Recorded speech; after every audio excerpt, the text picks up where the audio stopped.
I'm very excited to be here to speak about BioWave. It's been a great and wonderful addition to my clinical practice. So I'm happy to share my experience. And this is a younger patient, 25-year-old student athlete at Yale, also a graduate student.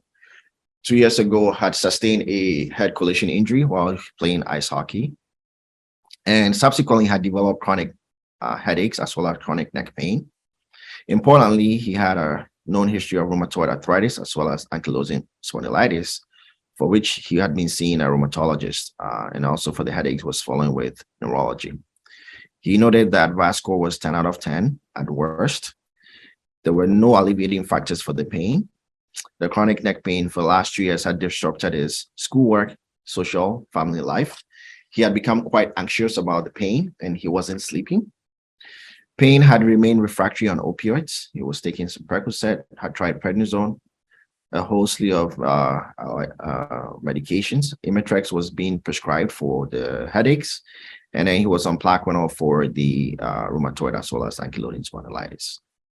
He had also, at that time of seeing me, had failed acupuncture, done 2 rounds of traction and physical therapy, had also done some facet and trigger point injections as well as Botox for migraines, but this had not worked. And so, typically when I see patients like this who have tried everything under the sun, prior to having BioWave, the options for treating patients' pain were quite limited. And one of the things that I would really fall back on would be to refer the patient to see pain psychology, not because I think the patient is crazy, but as I alluded to before, there's a cognitive and emotional component of pain that often tends to get ignored, which if we don't pay attention to, we are not going to be very successful. So anyway, I did that. But in addition, I looked at previous workup, X-ray was normal. I looked at MRI, really wasn't that remarkable, just showed some mild spondylolisthesis as well as, some arthritis.